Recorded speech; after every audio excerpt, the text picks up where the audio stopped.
Hi అందరికీ welcome to happy kitchen. ఈ సమ్మర్లో చల్లచల్లగా ఏమన్నా తినాలనిపిస్తుంది కదా, ఒకసారి మస్క్ మిలన్తో ఇలా ఐస్ క్రీమ్ చేసి చూడండి. దీని ప్రాసెస్ ఎలానో చూసేద్దాం రండి. ముందుగా మస్క్ మిలన్ నీట్గా క్లీన్ చేసి వీడియోలో చూపించిన విధంగా కట్ చేసుకోండి. నెక్స్ట్ లోపల పల్పునంతా స్పూన్తో తీసుకొని ఒక గిన్నెలోకి తీసుకోండి. సీడ్స్ అన్ని పక్కన పెట్టి ఓన్లీ పల్పునే బౌల్లోకి ట్రాన్స్ఫర్ చేసుకోండి. ఇలా నీట్గా తీసుకున్న తర్వాత దీన్ని మిక్సీ జార్లోకి ట్రాన్స్ఫర్ చేసుకోండి. మీకు స్వీట్గా తినాలనిపిస్తే 1 స్పూన్ షుగర్ని యాడ్ చేసుకోండి.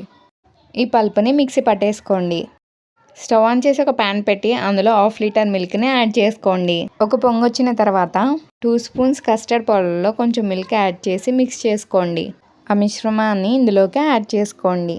లో ఫ్లేమ్లో అడగంటకుండా మరిగించుకోండి. పాలు కొంచెం చిక్కబడినాక తీసి పక్కన పెట్టుకోండి. మిక్సీ పట్టిన పల్పుని మస్క్ మిలన్లోకి ట్రాన్స్ఫర్ చేసుకోండి. నెక్స్ట్ ఇందులోకి బాయిల్ చేసిన మిల్క్ని కూడా యాడ్ చేసుకోండి. చూసారా ఎంత కలర్ఫుల్గా ఉందో. ఫ్రూట్స్ తినని పిల్లలకి ఇలా డిఫరెంట్గా ట్రై చేసి పెట్టండి, తప్పకుండా తింటారు. లాస్ట్లో మీకు నచ్చిన డ్రై ఫ్రూట్ని యాడ్ చేసుకోండి. ఒక 5 అవర్స్ ఫ్రిడ్జ్లో పెట్టి ఫ్రీజ్ చేసుకోండి. నెక్స్ట్ ఫ్రిడ్జ్లో నుంచి తీసి ఒక 15 మినిట్స్ బయట పెట్టండి. నెక్స్ట్ నైఫ్తో కట్ చేసి సర్వ్ చేసుకోండి. అంతే, ఎంతో టేస్టీ అయిన Musk melon ice cream ready. ఈ వీడియో మీకు నచ్చినట్టయితే లైక్, షేర్, సబ్స్క్రైబ్ చేసుకోండి.